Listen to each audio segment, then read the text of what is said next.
there you are. Well, welcome. It's 7 o'clock. I'm here when I'm supposed to be here. Where are you? Welcome to the show. Sorry I wasn't here last week. It was a long weekend.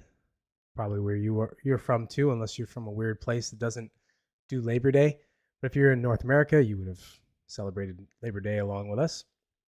Yeah, got some stuff to talk about this week. Having a week off, it gives you a little extra time to collect some stuff from the news cycle. But yeah, so that's where we're at. So we're going to talk a little bit about, I don't want to talk too much. I always say this. I don't want to talk too much about the Trump-Harris political jazz. But this one bugged me. A little story about now Trump's being blamed for the Afghan exit. So, of course, naturally, that makes sense. Going to blame him for everything. Take credit for what he did, all the good things he did, and, try and blame him for the bad stuff you did. Makes sense. Seems to be a political playbook. So we'll talk about that. Also, we're going to talk about a little bit of Canadian politics. If you're a Canadian watching or you're aware of Canadian politics, you'll know that the NDP ended their coalition with the Liberal government here in Canada. That's a good thing. It's a good thing for us Canadians looking for a nice change, because that could bring upon us an early election, which would be really nice. We'll get this dumpster fire government out of power. So we'll talk about that a little bit. Also, we're going to talk about the Andrew Tristan Tate ongoing charges, investigation, whatever you want to call it at this point. There's some, unfortunately, there's some sort of new, evidence or whatever. Couple of the accusers have shot videos, and that's being released now, and it's kind of heating it up a little bit again. I don't know what to think about this case, but we'll talk about it and see where we end up on that. Also, physics. Why did physics kind of go stagnant since the 70s? It's kind of weird. Maybe related a little bit to the space race and maybe what they came across doing that. I don't know. So we'll speculate a little bit. We'll talk about that as well.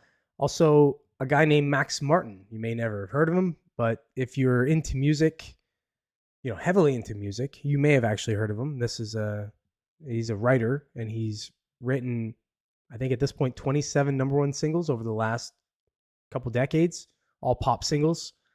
Many pop songs you're going to know. He's written a ton more successful singles, and this guy, everything he touches seems to turn to gold. So we'll talk about him and what that's all about. And lastly, farting in public. Is it now polite? I don't know. Maybe. Got a little story about that made up. We'll talk about that, and we'll see where we'll end up on that as well. So if you're watching the podcast, which I see there are a couple watching, nobody's talking. Joe's not here. But if you are watching the podcast and you like it, do hit the subscribe.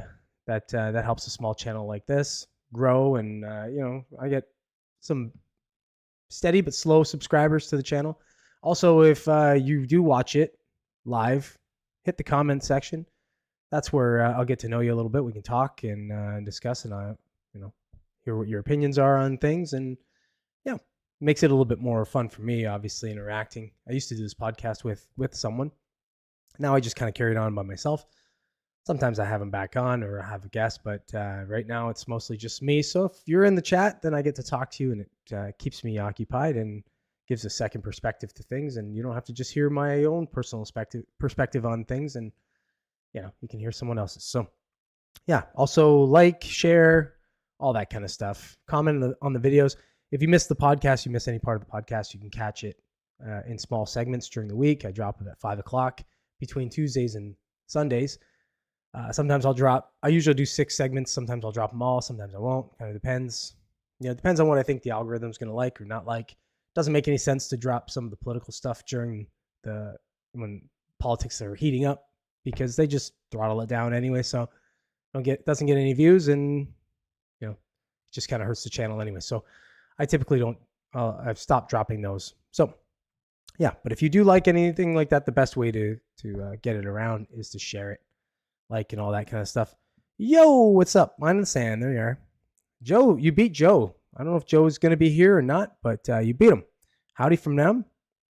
And Namibia, I don't even know how to say that, but howdy from there and howdy from Canada back at you, buddy. Yeah, so without further ado, let's get on this because I got a couple topics I kind of want to talk about and spend some time on. The one being the physics topic and this Max Martin guy. It's kind of interesting stuff with these two things. Obviously, the physics thing is going to be more science related, but the Max Martin, I don't know, man. I think these, I think there's an argument to be made about some type of, deals with, I don't know, we'll say deals with devils or deities and stuff. How are these people so successful? I don't know. Maybe they're aliens. Who knows? But anyways, let's get into it. I'm getting on the esoterical stuff.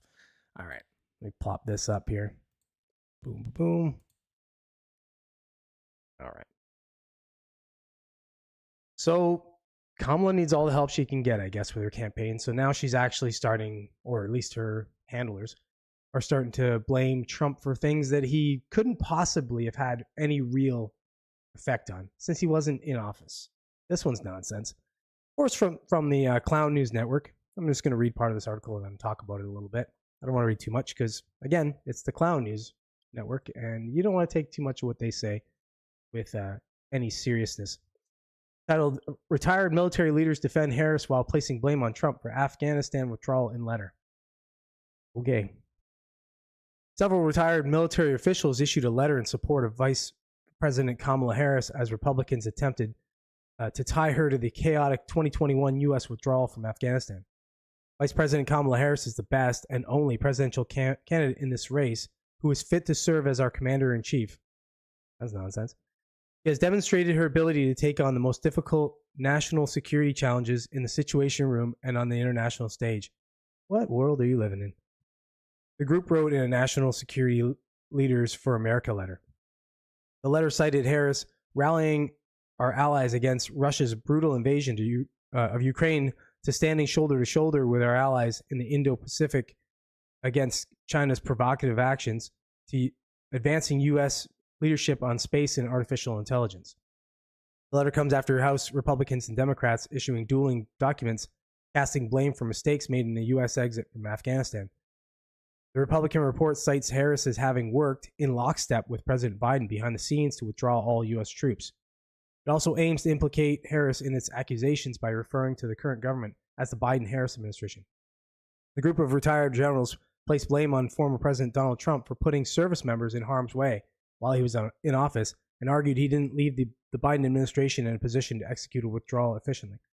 It's so nonsense. It's honestly like, it's like getting blamed for leaving a job 6-8 months later for problems that the job is having, that the person that's currently doing the job is having with running day-to-day operations. It's so weird. It's not like he started the exit first and then left in the middle of the exit. Nothing had been really done other than some withdrawal of troops. They still had troops there in Afghanistan, and suddenly he's to blame for this. It's just nonsense. But that's what they're going to do. It's this whole thing. I think this kind of falls in the same sphere as the what's that called? The Mandela effect. So where they just change something and they make it true, and we all know it as something else, but they just say no, that never happened that way. I think they just do this with everything now. I think this is kind of falling in that in sort of that realm of that. Because I don't know how you could say it, like I said, you could say it if maybe it had been, like, for example, let's use COVID, for example. You could say COVID, you could blame Trump for COVID and then say that Harris and Biden had just adopted the policies and things that Trump had initiated during his presidency. You can make an argument for that, and I would agree that a lot of that would be true because he set up a lot of the things like Operation Warp Speed and all this kind of thing. Now it's funny how they take credit for the good of it, then they try and say the bad of it's he's responsible for the bad, but he's not responsible for the good. Just nonsense. But I'm not even going to say that Biden and Harris are the only administration to ever do this. They all do it, right? They all blame the bad on the previous, and then the good on themselves, and the next try and take credit for the good and blame the bad. It's just politics, but it's so early. It's so early in the game. Like, she's not even president yet to do that. It's just nonsense to say it, and the timeline is just, it's so recent that it's hard to sell this. I don't know how they're able to sell this, but I mean, you put it out there, enough people are going to believe it just because they said it. They read it on CNN, so it'll make it true. This, I don't know. Her whole campaign is nonsense at this point. And yeah, you're right. It's always Trump's fault, apparently. So anything new happened while I was, sorry. We'll talk in a second when I get off this thing. But yeah, it seems it doesn't matter what it is. Trump's always going to be at fault. And now with her trying to say that she wants a border wall, it's hilarious. There's videos of showing that she's dead against the border wall. She's slamming it, saying it's nonsense, all this different stuff about it. She's just gonna lie her way into the White House, I think, and then when and if she wins, I should say, she's just gonna do all the things that she wants to do. The real policies that they want to put in place, they're just not going to tell you right now at this point. They're just going to act like moderates. They're going to act like they're for all the things that fit in the moderate kind of bubble of what Trump is pushing, and just go along with whatever they want to do. No different than what Biden did when he got into office. So it's the political playbook at this point. Out beyond the black stump. What's that mean? Out beyond the black stump. I don't know that saying. That's a saying. That's a saying only I think. That's a Namibia state saying. But nothing has been new. I just got back from vacation last week. I was out of province. I was still in Canada. I was in another province, and took a few days to do that. And the summer's coming to an end. In the bush. Oh, you were in the bush. Yeah, that's cool. What were you doing in the bush? I wasn't in the bush. I was in civilian land still. I was way out of the bush, we'll say. But yeah, so nothing really new other than weather's been changing, which sucks. Still summer, but it cools down quite a bit. For some reason, September in Canada, you may know, cools down quite a bit. It's so irritating to me. Since I have a pool, I have all the facilities to enjoy the nice weather. And when it cools down too quick, I feel like I lose a lot of time with utilizing those facilities. But it is what it is. We're going to get into fall, and then before we know it, we're into winter in Canada, which is basically like 4 or 5 months. So sucky, but oh well.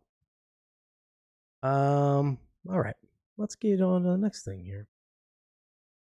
I'm going to get through the 2 political stories first, and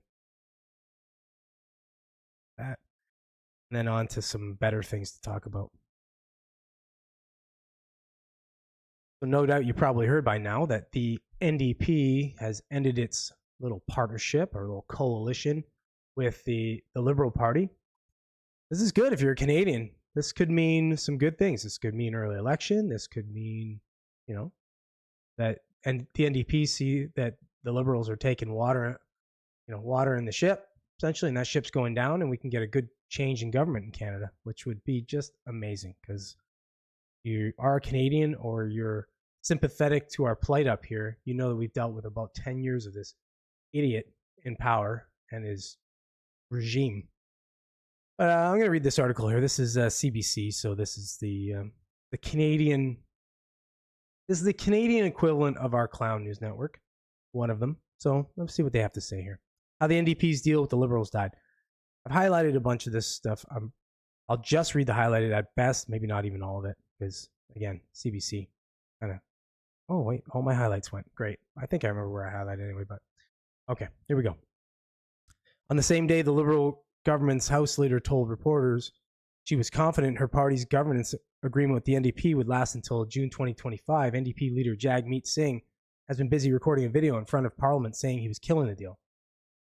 I'm fairly confident that agreement is a good agreement. It's a strong agreement, and we'll get to the end of June. Karina Gould told an early morning news conference at the federal cabinet retreat in Halifax on August 27th. It's funny. 1 week later, Gould and the rest of the Liberal cabinet were hit with a political bombshell that caught them completely by surprise. When the NDP pulled out of the supply and confidence agreement that was set to keep the Liberal minority government in power through to next June. What you don't know, and a lot of people don't know, is that Jagmeet gets a full pension as of, I forget what point it is next year. I think it might even be like May or June. So I think part of that agreement was to keep an election from being called before then, so that he would, like, nothing would change. He'd be in power until then. But by doing this, it kind of puts him at a little bit of risk, because if the Liberal government were to try and pull an early election, that could end up in Jagmeet's demise. He might get voted out as the voted out of his riding, voted out of the party, and lose some of his pension. But so this was a pretty big. I don't know. There's a pretty big decision to do this at this point. Okay, so the decision could see the government topple before fall of 2025 and introduces a new degree of instability to the coming sitting of the House of Commons, set to start September 16th. The sources spoke on the condition they not be named, as they were not authorized to speak publicly about internal party operations. CBC News agreed to the condition in order to get a better understanding of the decision and the timeline of the events. The NDP had been hammering out the details of their plan to leave the deal for at least a month before Singh's video was released. Some NDP staffers and MPs said the deal was tying the NDP to a toxic Liberal brand, pulling up to 20% points behind Pierre Poilievre's Conservative. So if you know anything about our government, if you're watching this, you probably do. You know that Pierre Poilievre is probably going to be our next prime minister, which is great, because while he's a conservative, he leans a little bit more towards a moderate conservative, and he's going to do some things, according to his plan, to start to spur on some growth in the housing market. And if you live in Canada, or you know anything about even the North American economy, essentially at this point, the housing market is rampant.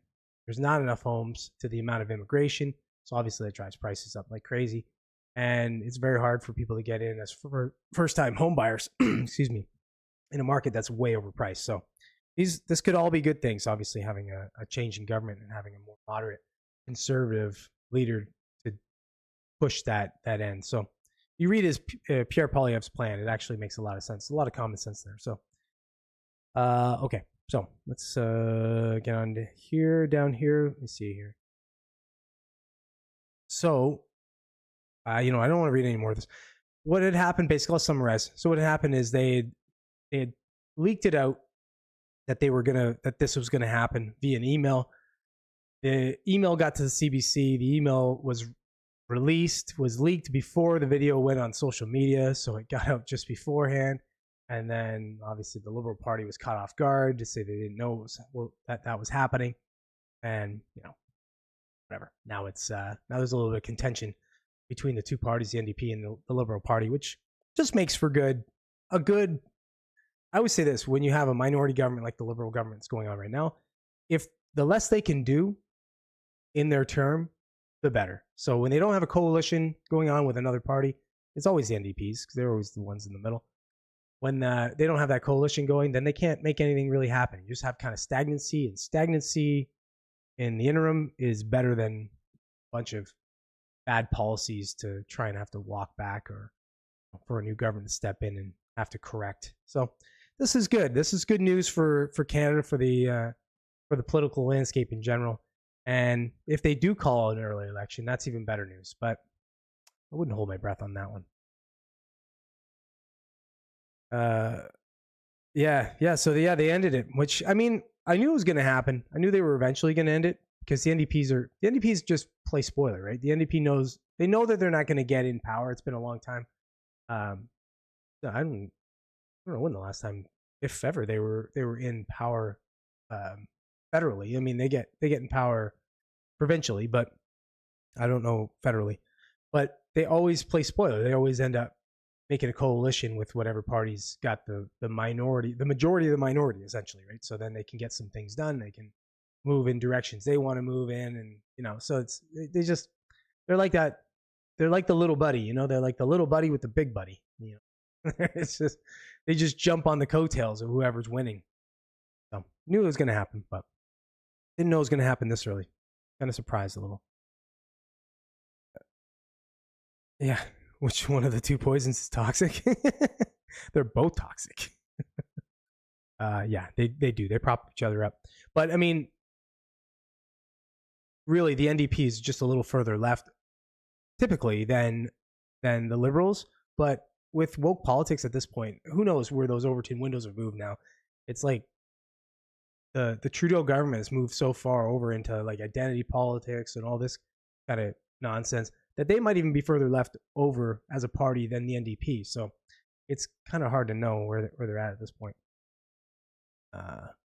So at this late stage, all they have to do is nothing and the country will crash, which is what they seek. Yeah, I believe you. I think the same. Unfortunately, I still hold out optimism that we're going to get a leader like Poilievre come in. He's going to be able to change some things. At the very least, keep the boat floating a little longer.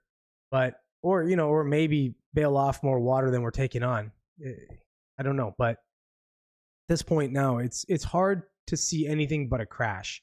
When you start to see the debt level as high as it is, the economy as bad as it is. I just went grocery shopping today, and I literally spent $28 on a 5-pack of chicken. It was $28. I couldn't believe it. I've never seen that before. It's weird. And obviously, if you buy groceries a lot, or you buy chicken a lot, the chicken prices do fluctuate quite a bit. But I've never seen that before. 5 breasts of chicken, basically on average, they're costing me, almost $6 a breast of chicken. It's nonsense. A small 4 bags of groceries cost me like $150. If you can't tell that the economy's bad just from there, and I buy and sell a lot of goods in my line of work, that I can kind of see where the economy's going just based on that, just based on the economy of different types of materials. So I know for a while how bad it's been, and where it's getting better, where it's getting worse, all that, right? So I have a good gauge on that kind of thing. What would you say? Little tick, big tick. Listen, if Trump wins and Poilievre wins, I think you're going to start to see a little bit of a change. The only problem with the Trump win, I said this before, sorry, I'm a little gassy. Said this before, I just don't know if he's going to be, they'll just do the same thing they did to him the first term, and he's going to get anything done because you have too many different layers of government stopping different things. I mean, he can do some things with executive actions, but realistically, if he doesn't have the heads of the military, backing him like they weren't in the first place, like the first term, it's going to be very hard for him to get a lot of things done. The only good thing is that he'll potentially be able to pull the U.S. out of some wars, maybe do some things to change the inner workings of the economy and actually drive some jobs back to the States. And that could help drive prices down and maybe calm a little bit of this hyperinflation that's going on. So that would be a good thing. So, I mean, it's to be seen what he's going to be able to do. That's if he's allowed to get there. There's a number of ways they could stop him. We've seen that, so that kind of sucks. How much does $1 for Namibia dollars? What is that? 15. That's 1 to 15, eh? Wow. That's pretty good. Maybe I'll go live in Namibia. If the economy's that good, I'll just take my money and be. Does it spend the same? Like, in other words, does a Namibian dollar spend the same as a Canadian dollar in Canada? Because that's the thing. It's funny because if I went to Jamaica the one time, it was like, get how it worked out. But put it this way, it was like $20 was enough to pay for one of their week's wages in Jamaica. I was like, okay. Now, but what can you get for that? The price of things are a lot cheaper on certain things. But if, let's say, if you've got a 1 to 100 conversion rate and a cell phone costs you $100 here, but over there it costs you $10,000, it's the same. 10,000 of those dollars. That's what I mean. What's the actual conversion rate between the dollars and how they spend. So, but yeah, if I'm rich over in Namibia, maybe it's the place to move. So you might have a neighbor. I'll do the podcast from there. Doesn't matter. I can do it from anywhere. Okay, I better get on the next thing here. I'm going to go long. Okay.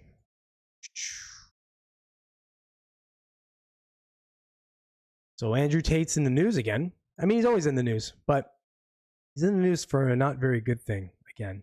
If you have been following Andrew and Tristan Tate, you know that they're in a large lawsuit.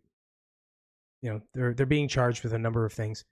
So they're basically fighting for their life at this point.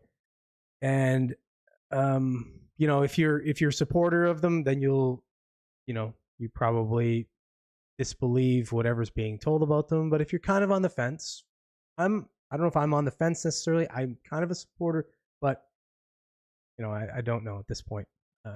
Still, I'm like agnostic essentially.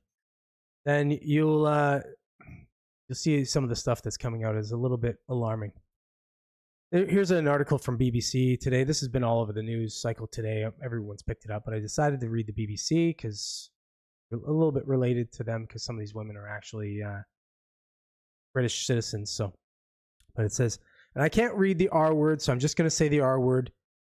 It's RAPED. So when I say the R word, that's what I mean. It's just if I read that word, I'm probably just going to get throttled down. So the article is Tate R'd and strangled us. Women talk to BBC.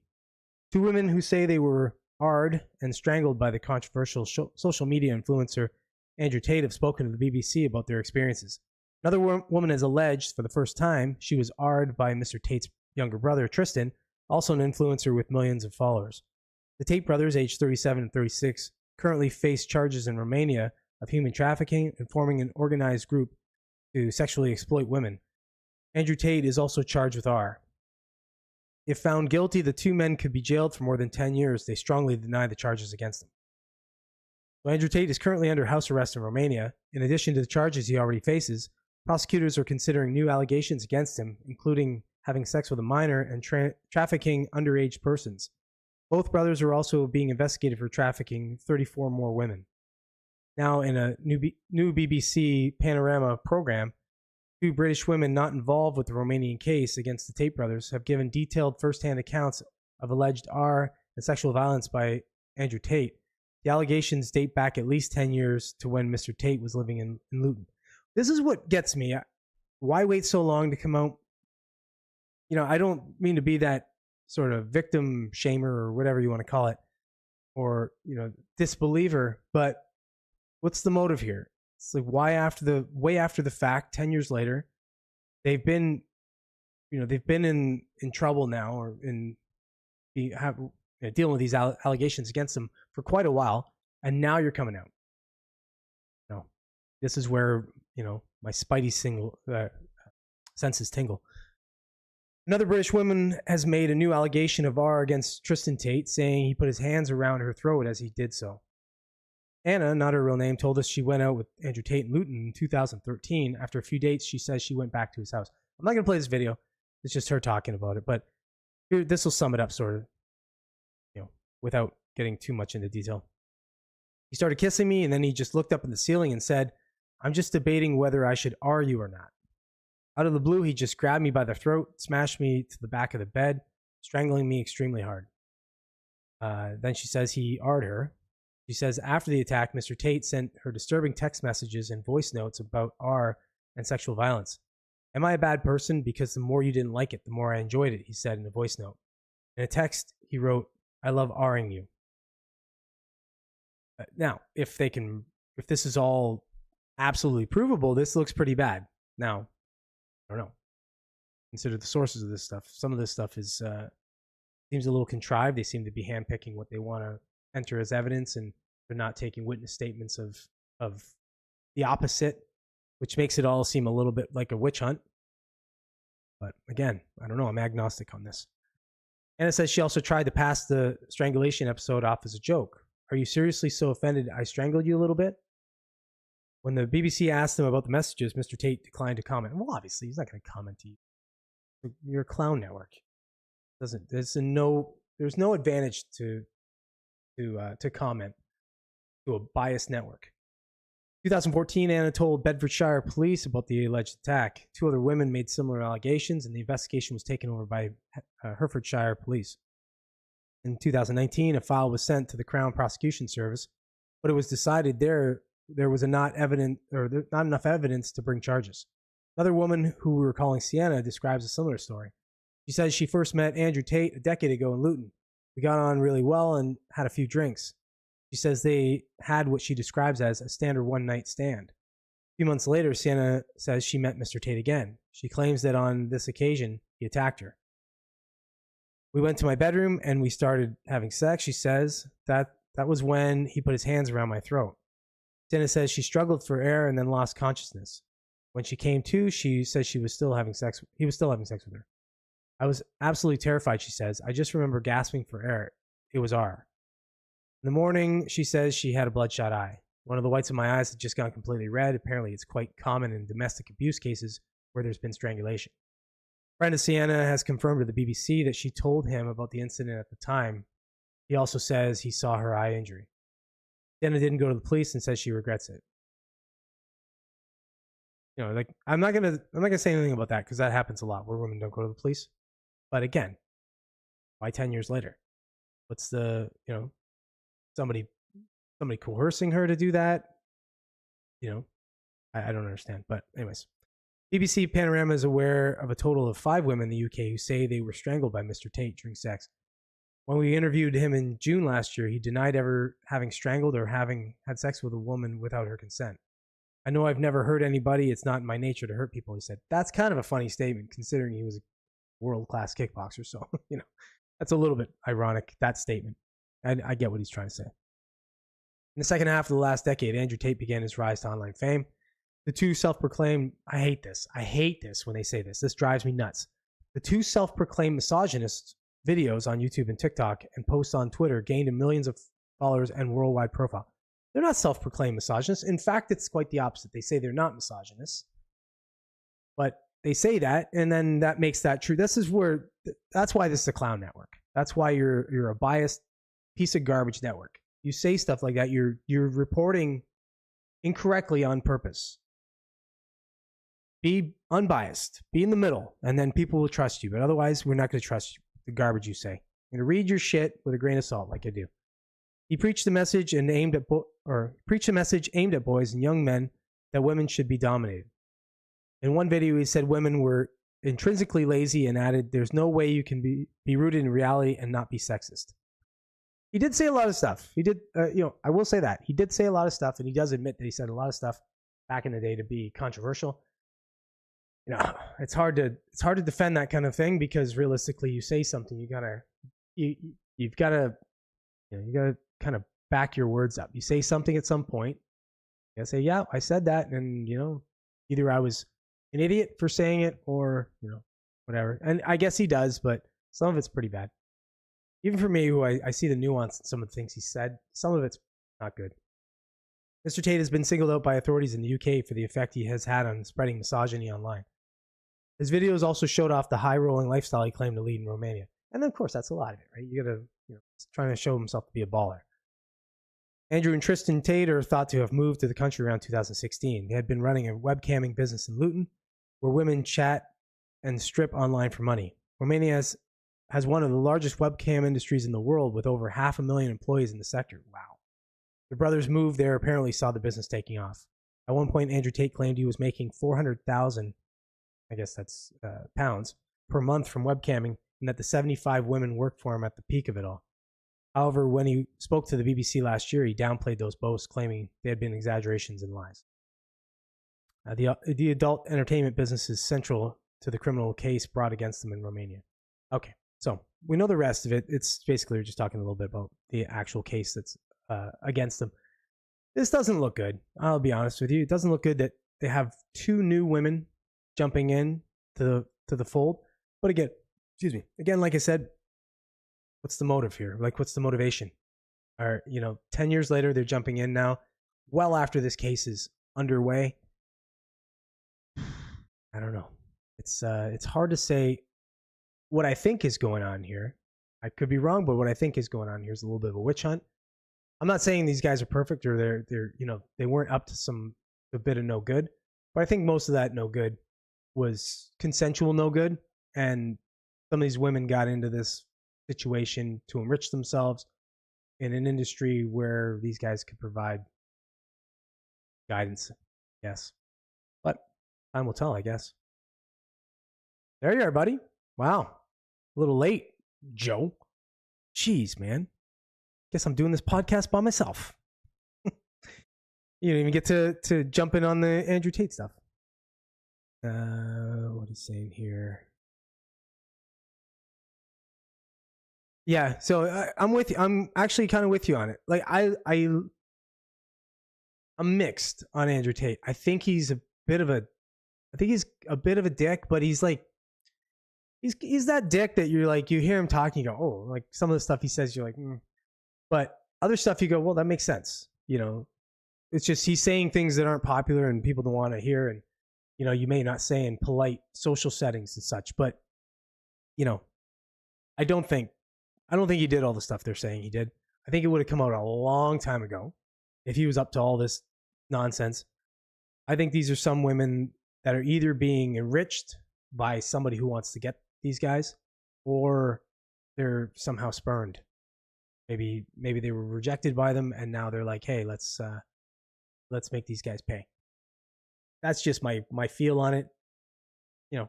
I hope I'm right, to be honest, because if they both did all that kind of stuff, it's not cool, and I'll have to eat a little craw later if it actually comes out legit, and there's proof of it and whatnot. But it's hard to say now. We live in a clown world right now where you've got former presidents being impeached every time you can turn your head, and they're being charged of nonsense. So I don't know what the hell is real and what isn't real. Great, cried the harlot. Yeah. See, I'm vanilla too, bud.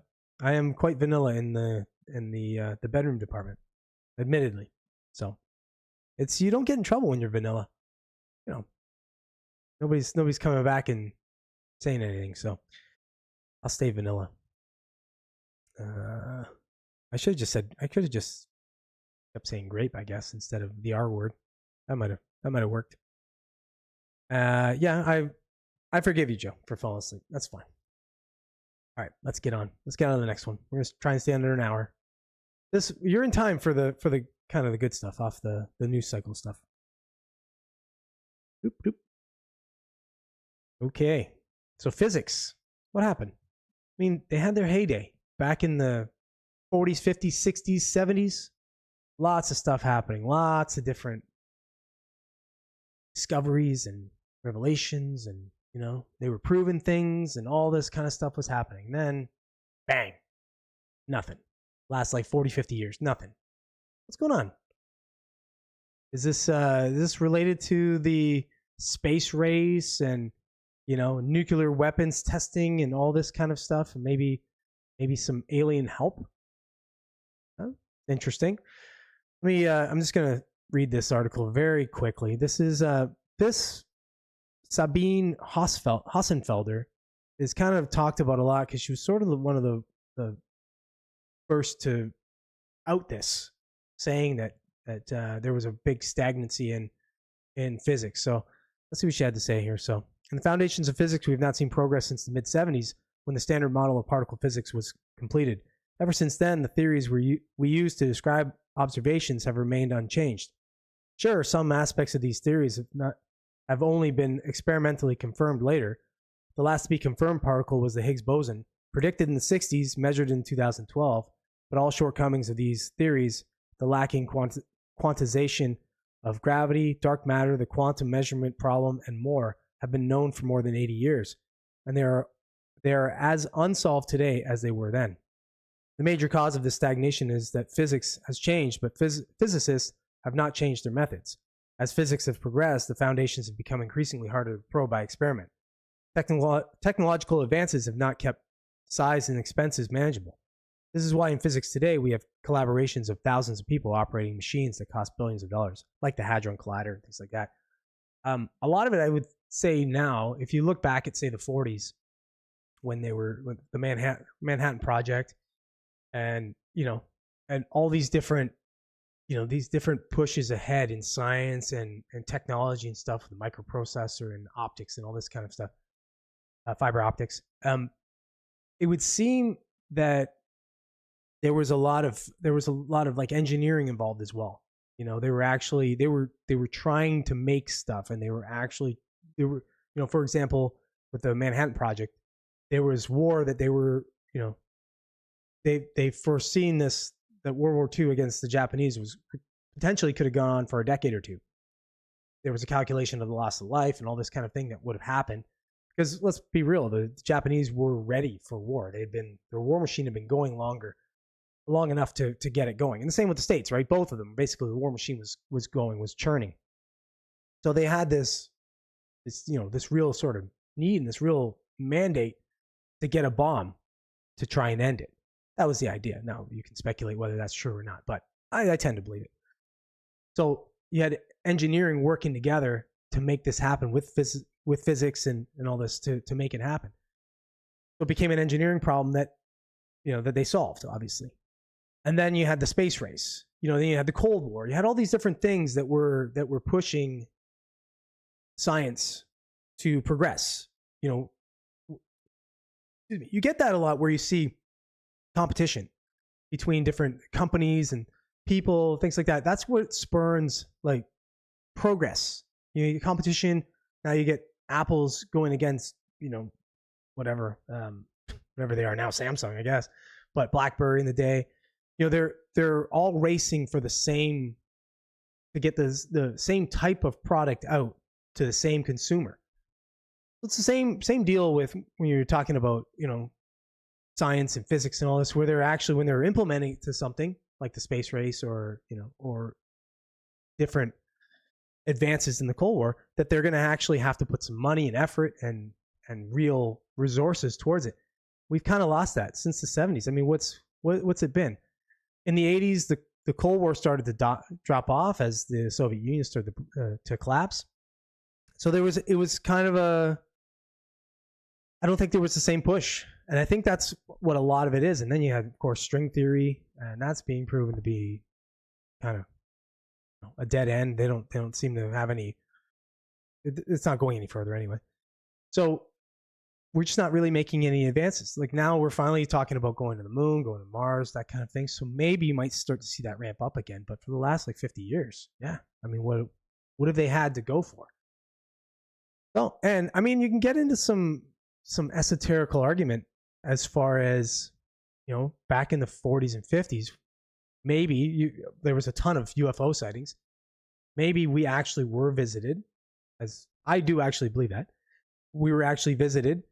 There was some information or some technology given to us, and we utilized that, and that explains a lot of the advancement. And then it kind of stopped, and that explains the drop-off. The exchange of information maybe stopped. Who knows? But you can speculate that all you like. I mean, I tend to believe that there's something like that going on. But there's no doubt that that there has been a major stagnation in physics. And I mean, now with, like I said, with with Blue Horizons and whatever the other one is, and there's SpaceX, and there's NASA, they're all competing to get to space first.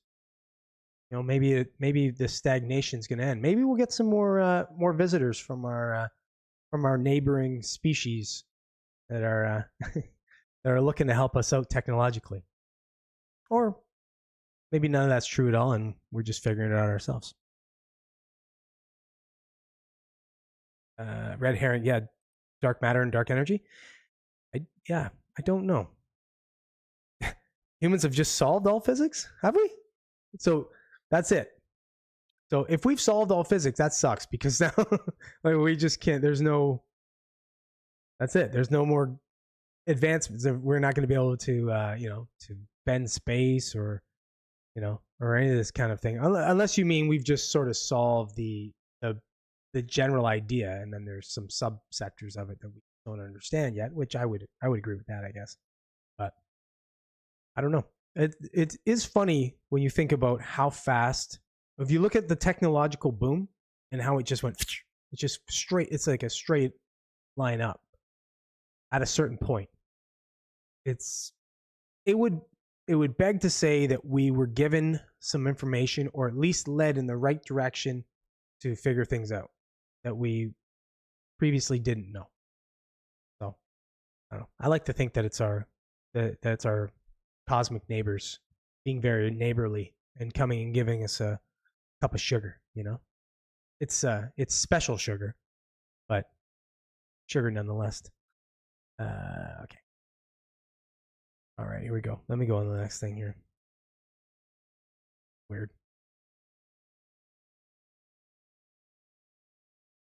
So do you know who Max Martin is? If you're watching this, you might. You've probably seen some things about him. You probably are aware of who he is by now, especially if you're reading this, or you're just curious and you're like, what's this video all about?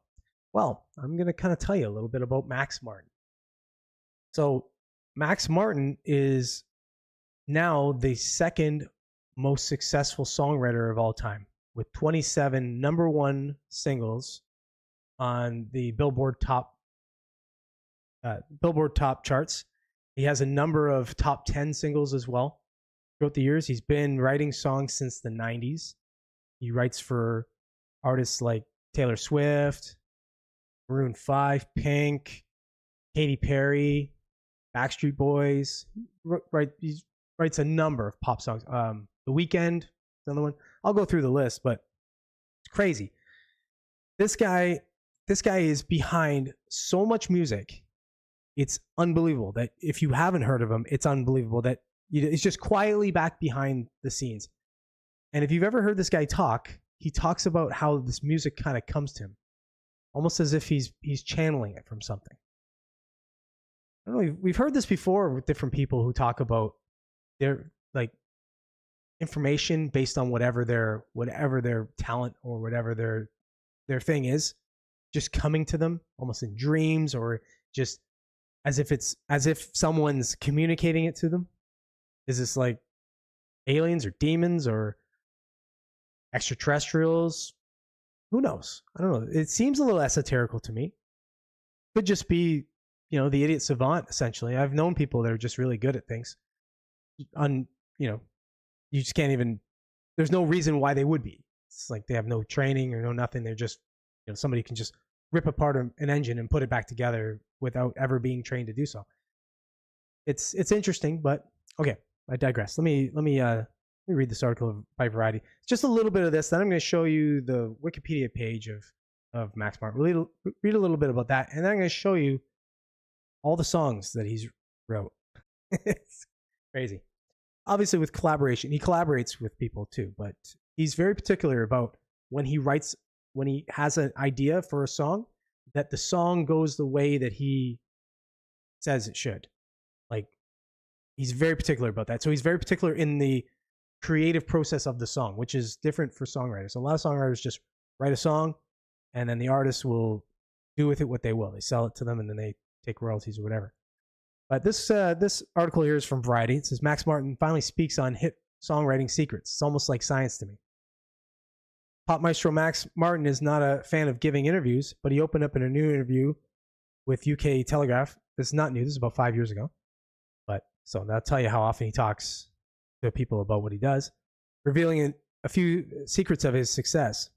While the now over 50-year-old hit maker is credited with more than 70 U.S. top 10 hits. More than that now, by the way. It says in 22 number ones, which is now 27, which again, like I said, puts him in the number 2 spot. I think it's ahead of or tied with John Lennon, I'm not sure, and just behind Paul McCartney. And which is funny about the two of them, Paul McCartney and John Lennon, 20 of their songs were their own Beatles songs that were number 1 songs. So he really is the number 1 songwriter of all time.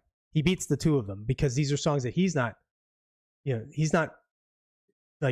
writing it for himself or one very, like a hit band like the Beatles were. Like the Beatles were prolific in their time period. He's doing this for a number of different artists, which makes it even crazier. So he wrote Hit Me Baby One More Time by Britney Spears, excuse me. Katy Perry's I Kissed a Girl, Taylor Swift's Shake It Off, and The Weeknd's Can't Feel My Face. He also wrote Blinding Lights. At the time of this article, wasn't released, so That's the number one song of all time. So probably partially due to COVID. But Martin, however, is being forced into the spotlight promoting the New West. Oh, okay. So he was doing a musical, so I don't want to get into that. But so he said, pay no mind to the odd lyrics. Sadness is beautiful, loneliness is tragical. That's lyrics from Backstreet Boys' song Shape of My Heart. Or the tragic slaughtering of grammar by Ariana Grande in the Zed collab Break Free. Now that I've become who I really are. Makes sense? And I only want to die alive. Sounds like something Kamala Harris would say. There is a method to the madness, Martin explains. I grew up on on Elton John and the Beatles, and I had no idea what they were saying. It was just gibberish.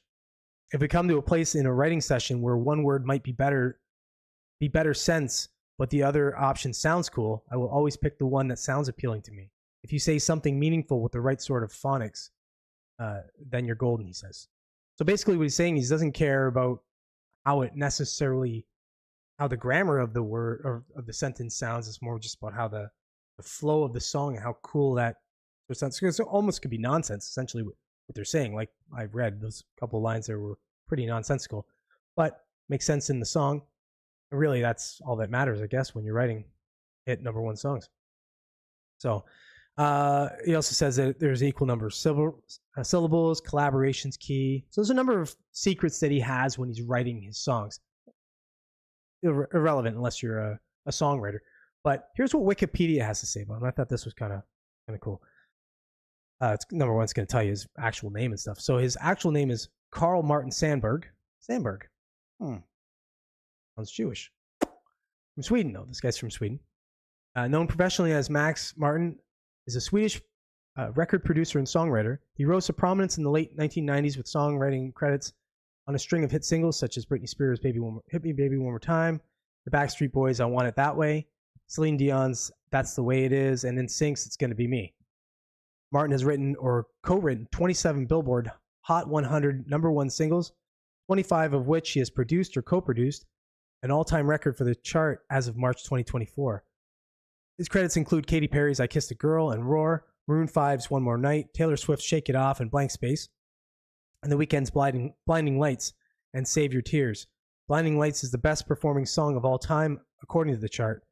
Martin has written the second most number one singles on the chart, behind only Paul McCartney, who has 32, having surpassed John Lennon, who has 26, and his 27th number one in March 2024.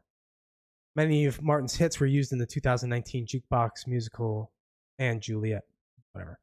Okay, so let's just get down here to his music here. The list is going to start right here. Here's his number one singles. So the first one was Hit Me Baby One More Time, Britney Spears, and It's Gonna Be Me, NSYNC. I Kissed a Girl by Katy Perry, So What by Pink, My Life Would Suck Without You, Kelly Clarkson, 3 by Britney Spears, the number 3, I guess. I never heard that one, but California Girls by Katy Perry, Teenage Dream by Katy Perry, Raise Your Glass by Pink, Hold It Against Me by Britney Spears, E.T. by Katy Perry. A lot of Katy Perry songs I didn't even know were number ones. Last Friday Night by Katy Perry, Part of Me, Katy Perry, One More Night, Room 5, We Are Never Ever Getting Back Together by Taylor Swift, Roar by Katy Perry, Dark Horse by Katy Perry, Shake It Off by Taylor Swift, Blank Space by Taylor Swift, Bad Blood by Taylor Swift, Can't Feel My Face by The Weeknd, Can't Stop the Feeling by Justin Timberlake, Blinding Lights by The Weeknd, Save Your Tears by The Weeknd, My Universe by Coldplay, Yes and by Ariana Grande, and We Can't Be Friends by Ariana Grande. So it seems like an artist will pick him and then he'll work with that artist and do a number of songs like he did with Katy Perry, Taylor Swift, it's like Britney Spears, now Ariana Grande, Pink. But it seems like this guy just knows the recipe and how to make a number one pop song. And these are number ones. He has a number of songs. You go through this list here. Anything in the blue here, you'll see. Hold on, let me get to the top. The long ass list. So in the blue indicates that it reached the top 10 on the Billboard 100. And the yellow is the top. I've already read the number ones, but look at this. So there's 1, 2, 3, 4, 5, 6, 7, 8, 9, 10, 11, 12, 13, 14, 15, 16, 17, 18, 19, 20, 21, 22, 23, 24, 25, 26, 27, 28, 29, 30, 31, 32, 33, 34, 35, 36, 36. You get the idea. Like he's probably got another, 50? Like another 50 songs that are in the Billboard Top 100, in the top 10, sorry, in the top 10 of the Billboard Top 100. This guy, everything he touches turns to gold. And you've never even heard of this guy. That's the weirdest part about it. I'd never even heard of this guy prior. I caught this little video, somebody talking about it. What's the deal here? How is this guy so successful and you never really even hear about him? He's like almost like the BlackRock or State Street behind the economy. You know, the fact that they own like pretty much everything. They own mostly S&P 500. This guy is responsible for a ton of the music you listen to, and the number one music you listen to. Never even heard of him. It's creepy. It's weird. It's weird shit that somebody can be so prolific and so quiet, and just flies under the radar. Again, is this a case of some type of alien interference, some angels and demons type shit, selling their soul to the devil? No, it's this weird stuff. But go look them up. You'll be surprised as well. What you guys can say? Sorry, I was writing that article. I knew you were gonna say that. I knew you were gonna say that, Joe. I knew it when I was saying. I said it. As I said it, I almost giggled because I go, "Oh, Joe's gonna say something about me talking about Taylor Swift." It'd be funny if you found out I was like the biggest Swiftie. I'm not. Swear to God. Anyways. Yeah. Maybe. Hey, he might lose his job to AI. Maybe AI is just gonna learn from him. I don't know. He's just gonna stay ahead of him. He has a pretty good method though. I'll tell you that much. He's figured it out, and he stays at he's done it over decades, right? So like his first was 98 with "Hit Me Baby One More Time," and his last one was in 2024. So he's gone over 25 years and he's stayed ahead of it. Even if AI takes it over for him, who cares? Guys, fucking. I think they said his net worth is 250 million US or something, and he makes, I don't know, a crazy amount per month just on royalties on all these songs. So, well, if AI takes it over for him, I guess it's time to retire. I would think it's a little. I would want to write my own stuff if I were an artist, but I guess when you're a Taylor Swift or you're Katy Perry or Britney Spears or whatever, right? You're like an icon yourself, so it doesn't really matter. It's not about, for them, I don't think it's about the artistry anymore. It's just they're a brand on themselves. So if they can get someone to write a hit song for them and they just compose it, that's what they do, I suppose. But all right, I'm going well over an hour this time. I got one last thing to talk about here. You're gonna like this. You're gonna like this, Joe. Specifically, this is one of my articles. This is one of my handwritten articles. I hadn't done one in a while, so I had an idea today, and I thought, well, it was spurned off of while I was watching some videos. Somebody did something, and I thought, well, hey, let's write about something like that. As you know, if you've watched the podcast enough, you know that these videos are completely farcical. I write them myself, so it's full of nonsense. I just use the CNN logo to give it some funny legitimacy for somebody who isn't listening to me and doesn't realize it's actually a joke. It gives me a little bit of a kick. So, all right, I'm going to get on to this one. Here we go. So, they're going to try and make farting polite in society. The next push, I think. Is it? Or is this complete nonsense? Probably complete nonsense. But I'm going to read this article that I may or may not have written. This is from our friends at CNN, so it's true. Farting on a stranger. Once a microaggression, now a part of polite society. Okay.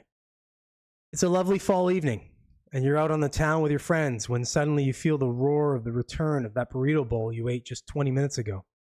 You have a packed evening, which includes an anti-capitalism protest followed by a drag show sponsored by the Democratic Socialists of America, so you can't bail and head home to park yourself on the toilet for the night.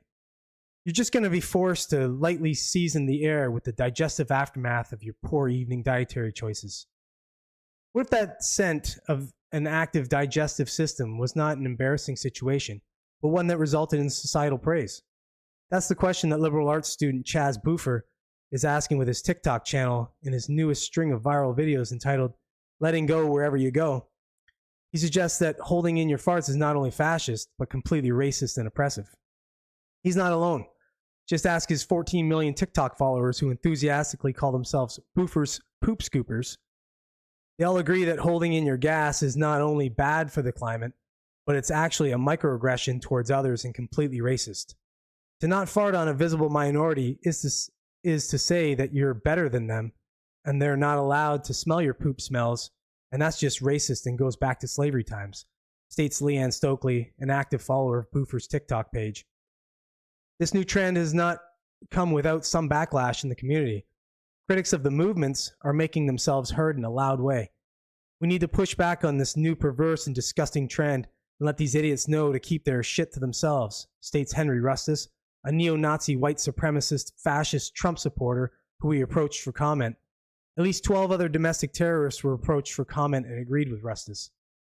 With this movement capturing the hearts of the morally superior people of this country, what's next for the movement? We plan to take this to the next level. Why just fart anywhere we like? We can just take complete dumps right on the sidewalk, says Boofer. He may be onto something, as we know this works well in cities like San Francisco and public beaches where beachgoers drop deuces and bury them in the sand like kitty litter. Sharing our backdoor smoothies with others helps keep the community inclusive. Just a decade ago, society would have thought it weird and disgusting to have middle-aged, slightly overweight men dressed in women's lingerie reading books to our kids, but we've managed to normalize that. Publicly tossing a little air cookie in the direction of a stranger's nose holes shouldn't cause that much of a stink. Yeah, so this is it seems to be a push by our liberal friends or our leftist woke friends to make farting in public not only polite and acceptable, but something to be cheered on, to be celebrated. So it's a step in the right direction for the push towards a woke society, as Kamala Harris would say, be wokest or woker. So yeah, I think it's a good thing. I'll pack up on the gas and run around and fart on a bunch of lefties. I have really no problem with that. So, and maybe I'll become a Boofer poop scooper myself. Let me know what you think in the comments. Is this a good thing? Is this even real? I don't know. That's Boofer, man. I don't know. It just came to me. The names just come to me. I have to quickly think of a name. I have to make it nonsensical. So sometimes I'll throw a real regular one in there, like Leanne Stokely. That just came to me too. But Chaz Boofer seemed funny. Chaz. I wanted to go with Chaz. Actually, Chaz comes from, there's a show I was just watching with a Chaz on it. So I thought that was pretty funny as a name. So I decided to go with Chaz. But Boofer. You'll pass? Did you notice some of the puns I threw in there? Movements and, and the, what else did I say? Something about backlash. Can't remember. I was throwing some puns in there. It's very heavily wordy. I like to touch the intellectual part of your brain while you're reading this nonsense or having it read to you. And I made it big enough that you could probably read it in the video if you're watching it on TV or on a bigger platform as opposed to your little cell phone. Oh, chat, yeah, 2020 Summer of Love thing, yeah. Was it Chaz? Yeah, it was the it was an acronym for something. Chaz was, yeah, I can't remember what that was. It was the shit. It was something. Chaz or Chad or Chad. Yeah, it must have been Chaz. Chaz sounds right. I don't know. It sounds kind of right to me. I don't know. Either way, Chaz Boofer. Sounds funny to me. All right. Well, thanks, guys. Thanks for joining. Thanks for being late, Joe. Made me on my own for a while. But yeah, thanks for joining. I know it's late over there in Namibia, so at least he was here on time. Joe, you should learn. Thanks for watching. Anyone else that watched, I can see there's been viewers in and out. So just wish you'd speak. That'd be more fun for me. But get in the comments, man. Joe will talk to you. Fuck, I can't remember your name. My Namibia guy. I don't know why. Put it in the comments. I keep forgetting your damn name. But yeah, my two guys here, they'll talk to you. They'll make you feel welcome. Yeah. Oh, the Capitol Hill Autonomous Zone. That's right. There you go. So what's Chaz? You're so smart, Joe. Or you have Google. Either way. But again, yeah, thanks for watching. Catch me again next week. I'll be here 7 o'clock on Monday. Yeah, I hope I hope to see you again, buddy. And anyone else, if you're not a subscriber and you do like the content, you like the channel, do subscribe to the channel. It's free. I won't charge you any money. Not yet. Not until I get a Patreon going. Probably never will, but who knows? Things change. We'll see. But yeah, if you missed any part of the broadcast and you want to check it out in smaller bites, check it out 5 o'clock Eastern Standard Time during the week between Tuesday and Sunday. I don't know exactly when. I just kind of mix them in between. If I drop all 6 segments, then it'll be every day. If not, well, then you just got to wait for it. Like, share, comment on all those. Help the algorithm push the content if you like it again. If you don't and you want to say some negative things, go ahead. I don't mind that either. Just make them funny. I hate lazy, stupid comments. I'll respond, or I might not. I don't even know. But if they're funny and they're well thought out and they're really insulting, I always respond. I find them hilarious. I'll giggle first and then I'll respond. But so yeah, do that. And check me out next week, same time, 7 o'clock Eastern on Monday for the regular live show. And other than that, thanks for watching. And take care of yourself. Oh, I do. I have a global audience, Joe. It's burgeoning, man. It's growing. 336 subscribers before this broadcast. So it's getting big, man. It's a movement. It's being talked about. Keep pushing around, everybody. Again, thanks for watching. We'll see you next week. And until then, take care.